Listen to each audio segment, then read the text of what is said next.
Bonjour à toutes et à tous, j'espère que vous vous portez bien. Nous allons discuter aujourd'hui de recommandations formalisées d'experts qui traitent de l'état de mal épileptique. Donc c'est une forme particulière de l'épilepsie et qui a été publiée en juin 2018, qui concerne la prise en charge préhospitalière ou en structure d'urgence et en réanimation dans les 48 heures.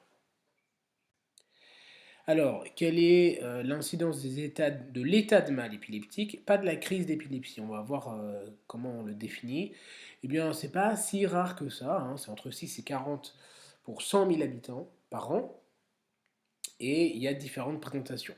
Il y a la présentation typique, spectaculaire, celle qu'on voit dans les séries, à la télé, c'est-à-dire des mouvements tonique, clonique, donc c'est-à-dire une tension pour tonique, clonique avec les mouvements répétitifs et saccadés des membres, des extrémités. Donc ça c'est vraiment celle qu'on a en tête. Mais il y a aussi des états de mal qui sont liés à quelque chose de euh, plus fin, de plus limité.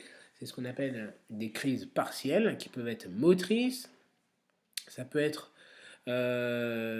d'autres présentations, ça peut être une aphasie, ça peut être une absence, ça peut être une confusion, ça peut être une hallucination.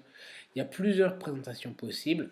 En fait, euh, selon la présentation, il va y avoir différents timings de prise en charge. C'est ce qu'on va voir un petit peu après. Et il y a des étiologies multiples que nous allons évoquer par la suite. Donc pathologie fréquente, oui, et on va voir ce que c'est. Donc le diagnostic de l'état de mal épileptique, c'est une catégorie de crise d'épilepsie, mais qui est plus grave qu'une simple crise.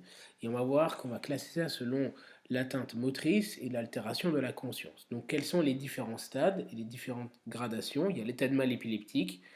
Alors soit en phase tonico-clonique généralisée, c'est celle dont je vous parlais, la spectaculaire, celle qu'on voit dans les séries par exemple. Ça, c'est défini comme étant un état de mal si ça dure plus de 5 minutes. 5 minutes, c'est long, hein. Donc quand ça dure plus de 5 minutes, c'est un état de mal. Quand c'est quelque chose qui est focal, donc si par exemple c'est un état de mal qui concerne, c'est une crise pardon, qui concerne un tremblement, une myoclonie d'un membre supérieur droit, si ça dure, donc c'est focal, parce que c'est que le membre supérieur droit, c'est un exemple. Si ça dure plus de 10 minutes, encore une fois c'est très long, là c'est un état de mal épileptique qui sera dû à une crise focale, ou si c'est une absence par exemple, c'est plus de 10 minutes. Il y a aussi un autre élément qu'ils prennent en compte, c'est dans cette RFE, c'est s'il n'y a pas de reprise de conscience entre deux crises à ce moment-là. Donc il y a une première crise qui se produit, par exemple qui dure 2 minutes, crise tonico-clonique, voilà, typique, comme dans les séries, ça dure 2 minutes, ok. Mais le patient ne se réveille pas après cette crise. Il n'y a pas de conscience. Et une conscience, et par conscience, ça veut dire une réponse aux ordres simples. Donc il fait sa crise pendant 2 minutes et il ne répond pas après aux ordres simples. Ça veut dire qu'il n'y a pas de reprise de conscience et à ce moment-là, s'il refait une nouvelle crise, ça veut dire qu'il fait des crises à répétition.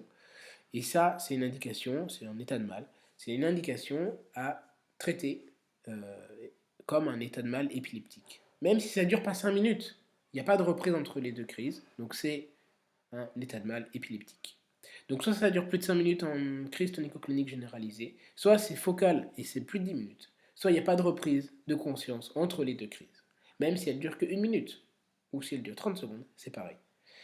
Il faut différencier cette notion d'état de mal épileptique, c'est-à-dire sans reprise de conscience entre deux crises, de crise en série. Une crise peut être en série, c'est-à-dire il présente une crise qui dure même 30 secondes, il reprend conscience. Il fait une absence, par exemple, de 30 secondes. Il reprend conscience après, tout va bien.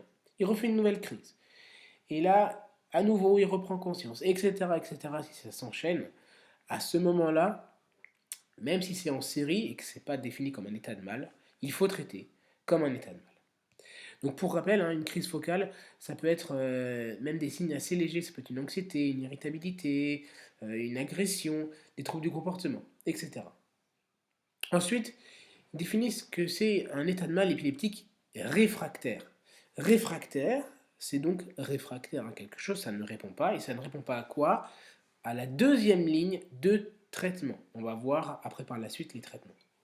L'état de mal épileptique peut être larvé, c'est-à-dire dépassé, et à ce moment-là, il y a moins de signes cliniques. C'est un peu plus difficile à diagnostiquer, heureusement c'est plus rare, puisque c'est un peu de moins bon pronostic, et dans ces cas-là, il faut un électroencéphalogramme.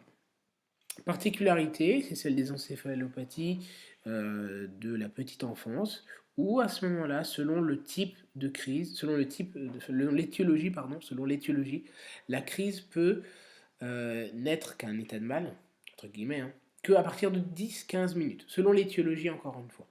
Mais souvent, c'est des patients qui sont suivis par des neurologues, donc pour les urgentistes que nous sommes, hein, ou pour les externes, ou pour les médecins qui écoutent cette vidéo, il y a souvent un plan qui est déjà élaboré et disponible. Il faut se mettre en relation avec la famille. Quelles sont les étiologies? Donc on a vu maintenant la définition de ce qu'était un état de mal épileptique et à quoi c'est dû. Et bien, en général, il y a une cause qui est curable. Dans 45% des cas, c'est pas non plus dans tous les cas, mais il faudra rechercher une cause. Et c'est défini selon cette RFE en deux catégories, soit les patients connus épileptiques, soit un état de mal épileptique de novo. Et les causes varient, hein. Si c'est déjà un patient qui est connu épileptique, en général c'est en lien avec les médicaments, ou des fois on ne retrouve rien, hein, il n'y a pas de facteur provoquant. Mais ça peut être aussi une prise d'alcool ou un sevrage, le sevrage de benzodiazépine. Plus rarement, une tumeur cérébrale chez des patients connus. Ça peut être une maladie cérébrovasculaire, aussi des toxiques, une infection ou des séquelles d'un traumatisme, ou une infection du cerveau ou non même, un peu plus rare. Chez les patients qui présentent un état de mal de novo, c'est plutôt une maladie cérébrovasculaire, puis viennent les tumeurs après les intoxications volontaires, diverses et variées. On ne retrouve pas de cause dans 5 à 10%, un sevrage vient ensuite, puis les toxiques métabolites, les infections du système du système cérébral, neurovasculaire, viennent avant les infections hors système cérébral, puis le traumatisme crânien aigu, après les maladies inflammatoires, y compris auto-immunes, après étiologie indéterminée et maladies neurodégénératives. Bon, origine indéterminée et origine inconnue, moi je veux bien, mais c'est mis entre 5 et 10%, et entre 5 et 1%, c'est cité deux fois. Bon, en gros, dans 15% des cas, on ne sait pas ce que c'est.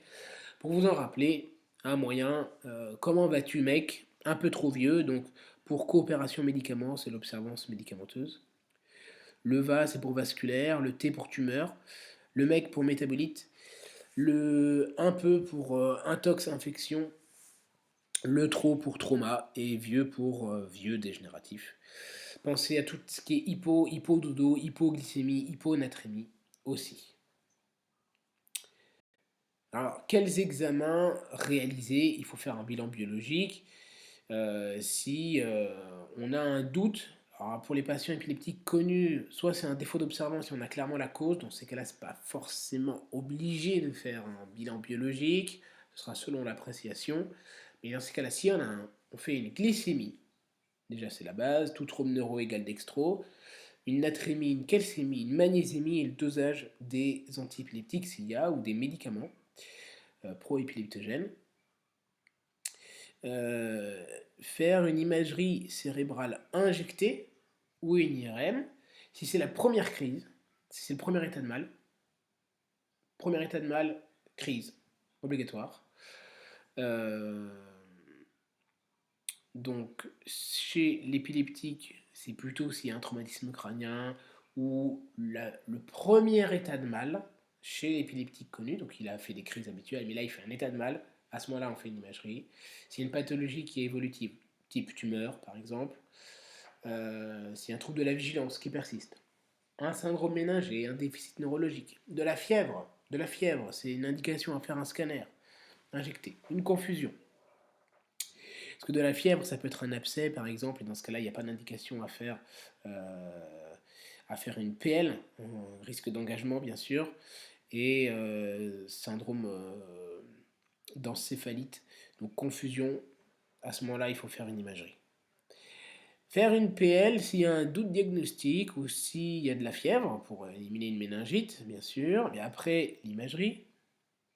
Et c'est à répéter la PL en cas d'encéphalite suspectée. Donc une première PL est négative. Dans ces cas-là, on suspecte encore une encéphalite.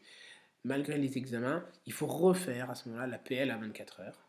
S'il y a une pléocytose modérée, ça peut dans ces cas-là nous révéler par la suite une majoration de la pléocytose ou ça peut nous montrer l'agent infectieux en cause. Et s'il y a une étiologie auto-immune ou néoplasique sous-jacente, on peut être amené à répéter. Faire aussi le lactate et l'albumine. Donc albumine, rapport LCR sur plasma. Même si ça peut être augmenté parfois en post-critique, c'est intéressant de faire la part des choses. On verra sur les différentiels. Alors, les examens ou la présentation clinique, selon l'étiologie suspectée, eh bien, il faudra penser au diagnostic différentiel. Je m'explique. Une présentation d'un état de mal partiel moteur, ça peut être dû tout simplement à des tremblements, alors qu'ils peuvent être essentiels. Ça peut être des myoclonies et des dystonies, des dyskinésies, des spasmes liés à une encéphalopathie, une encéphalite même. Ça peut être psychogène. Bref, il y a plusieurs étiologies pour les états de mal dits partiels moteurs. Donc avant de se jeter sur la thérapeutique, bien évaluer les diagnostics différentiels. Les crises non épileptogènes, les CNEP, c'est plutôt l'adulte jeune. Donc en fait, c'est une présentation d'une crise tonico-clonique généralisée. Ça peut aller jusqu'à une polypnée, en général sans cyanose.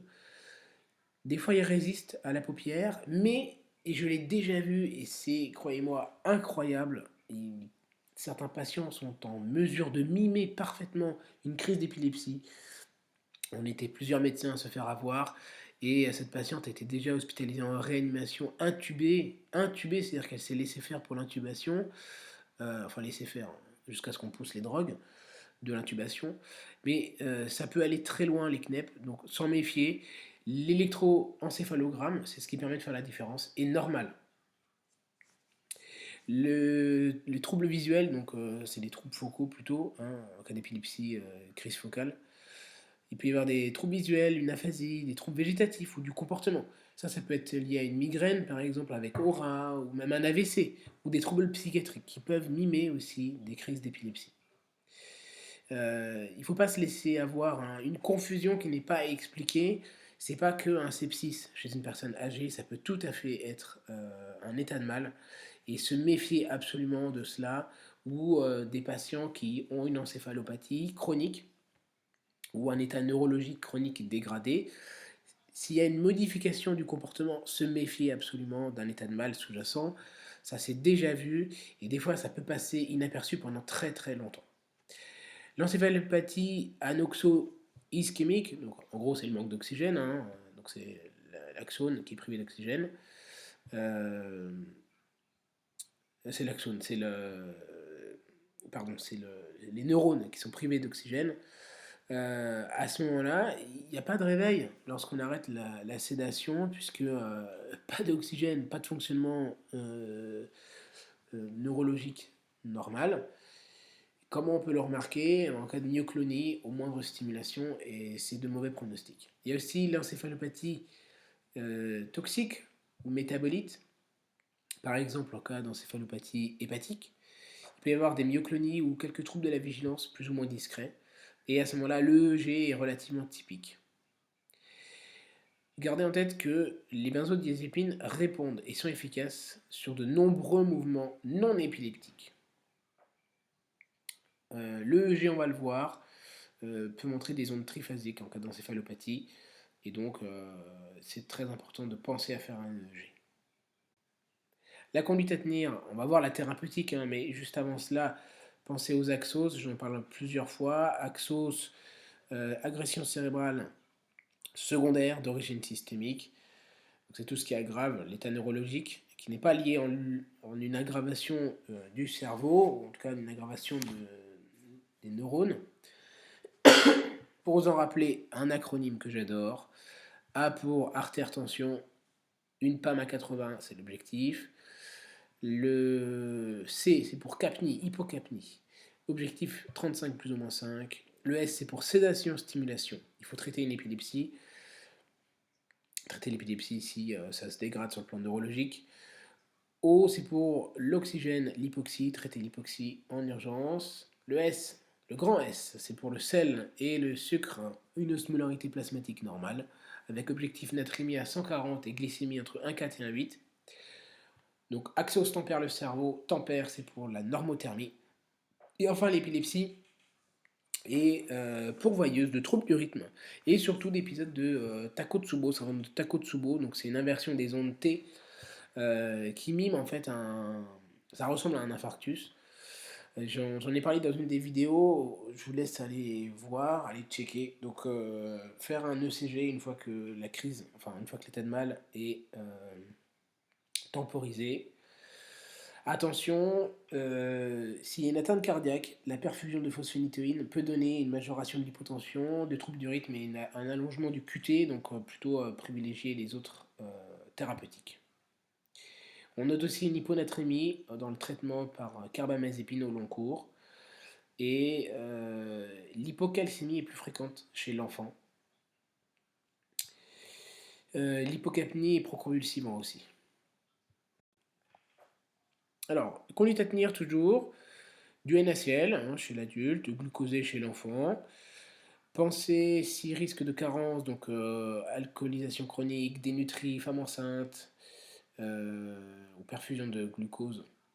On met de la thiamine, 100 à 500 mg, et discuter l'indication de l'intubation orotrachéale. Dans quel cas il faut intuber? Dans 3 cas. S'il y a une insuffisance respiratoire, détresse respiratoire, premièrement. Ça survient assez rapidement et on le remarque assez facilement. Si on est en échec du traitement de deuxième ligne, à ce moment-là, on va intuber le patient. Et s'il y a un traumatisme crânien, hémorragie sous-arachnoïdienne ou des signes d'hypertension intracrânienne, on va être amené à intuber le patient.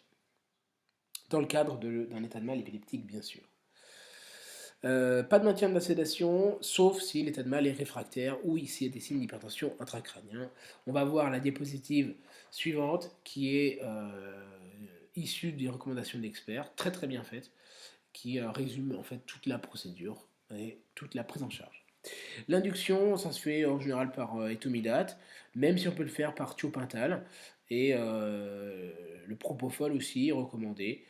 On peut maintenir la sédation par midazolam. Donc pour les doses, je vous laisse voir dans les doses dans le Vidal pour ne pas surcharger les diapositives. On arrive bientôt à la fin de la vidéo et ici vous voyez le schéma qui récapitule un petit peu tout, on va le voir hein, ensemble. Donc tout d'abord, vous avez votre patient qui crise, on s'assure que c'est un état de mal épileptique, auquel cas il faudra mettre en place les thérapeutiques. Alors, s'il y a une convulsion de plus de 5 minutes ou pas de reprise de la conscience entre deux crises, à ce moment-là on va être amené à traiter. Avant cela, on s'assure du diagnostic évidemment de l'état de mal.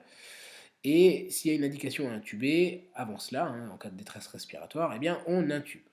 Donc là, on commence notre arbre décisionnel. On est face à un état de mal épileptique de plus de 5 minutes, donc il convulse depuis 5 minutes, où il n'y a pas de reprise de conscience entre deux crises. À ce moment-là, on va être amené à mettre la première ligne de traitement, qui va être du clonazepam à 0,015 mg par kilo en intraveineux direct. Donc c'est du Rivotril, hein. C'est du 1 mg quoi, pour un patient de poids normal. Et on peut être amené sinon à utiliser le midazolam en intramusculaire. Si on n'a pas de voie d'abord, qu'on n'arrive pas à perfuser, on peut mettre du midazolam en intramusculaire, 0,15 mg par kilo. Ça fait du 10 mg pour la dose intramusculaire et c'est très efficace. On évalue la situation à 5 minutes. S'il y a une convulsion qui persiste, à ce moment-là, on remet une dose de clonazepam, donc de Rivotril, à peu près à 1 mg, hein, je vous l'ai dit, en intraveineux direct. Pas de midazolam hein, à ce moment-là. Si on ne l'a pas mis la première fois, on peut le mettre à ce moment-là. Donc à voir. Soit on fait clonazepam, clonazepam, ou midazolam, clonazepam, ou clonazepam, midazolam. Et là, on se retrouve au bout de à peu près 15-20 minutes. Sachant que là, si tout se passe bien, le patient est en PLS, il continue plus ou moins de trembler, hein, ou de faire sa crise focale, que sais-je, sans reprise de conscience, et bien à ce moment-là, on va être amené à mettre un antiépileptique de deuxième ligne. Deuxième ligne, donc, ça va être soit phosphénytoïne 20 mg par kilo, soit du valproate 40 mg, soit phénobarbital 15 mg par kilo, soit lévétiracétam à 40 mg par kilo. En général, on privilégie maintenant le Keppra, qui est avec le moins d'effets secondaires. Donc c'est le lévétiracétam, 40 mg kg ou 3 grammes chez l'adulte à faire couler en 10 minutes. Et là, on réévalue.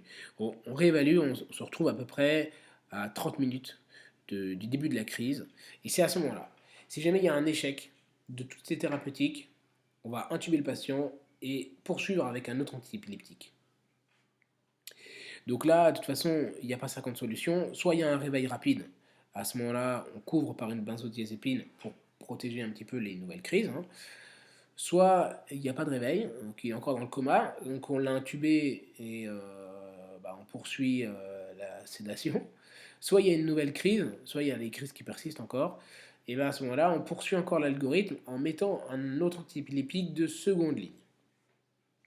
Dans tous les cas, s'il n'y a pas de reprise de conscience ou s'il y a de nouvelles crises, on va être amené à faire un électroencéphalogramme. Et après, les thérapeutiques, en général, une fois qu'on en est là, ça va être plutôt les réanimateurs qui vont s'en charger, hein. Et la persistance de la sédation, oui, ça se fait uniquement s'il y a besoin, donc c'est-à-dire s'il y a de nouvelles crises ou s'il y a un coma qui persiste. En général, on peut poursuivre la sédation pendant 24 heures. Sinon, on peut être amené à lever la sédation pour permettre un réveil. Donc, l'indication de l'encéphalogramme, de l'électroencéphalogramme, c'est s'il y a quelque chose qui persiste ou s'il y a un doute. Donc, s'il y a un trouble de la vigilance qui persiste ou s'il y a un coma qui persiste après l'état de mal tonico-clonique ou après l'état de mal, dans ces cas-là, on est amené à faire l'EEG en urgence, hein, c'est pas dans les 24 heures, c'est en urgence. Ou si on a un doute diagnostique avec une encéphalopathie, ou si c'est psychogène, si on a un doute sur une CNEP, avant de faire les traitements un peu plus lourds, ou s'il y a un état de mal qui est larvé ou réfractaire. C'est les critères de Salzbourg, je vous l'ai mis, même si c'est pas à connaître. Ça peut être intéressant pour les examens à cocher, et ça permet aussi d'orienter l'étiologie, hein, l'électroencéphalogramme, une encéphalopathie herpétique ou post-anoxique, à ce moment-là, il y aura des signes spécifiques, comme des ondes triphasiques par exemple. Dernière diapositive sur la filière et l'orientation, c'est une amélioration de la conscience, sans défaillance d'organes. Il peut aller aux urgences, sinon c'est réanimation ou soins continus, si effectivement il y a persistance de l'état de mal de l'écho-clonique, ou une altération de l'état de la vigilance, ou une défaillance d'organes, ou selon l'étiologie même, hein. Et s'il y a des crises en série, c'est-à-dire s'il est instable, hein, sur le plan neurologique, dans ces cas-là, il y a indication à surveillance continue, et l'utilisation de phosphénytoïne, puisque je vous ai dit, ça majeure les troubles du rythme, donc il faut un scope.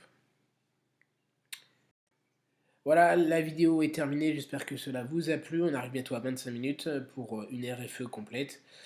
Si la vidéo vous a plu, ne manquez pas de vous abonner et de cliquer sur la cloche des notifications pour ne pas rater les prochaines vidéos. Et de mettre un pouce bleu, ça permet d'encourager le travail qui est fait par derrière. Il ne me reste plus qu'à vous dire de prendre soin de vous et de vos patients, bien sûr.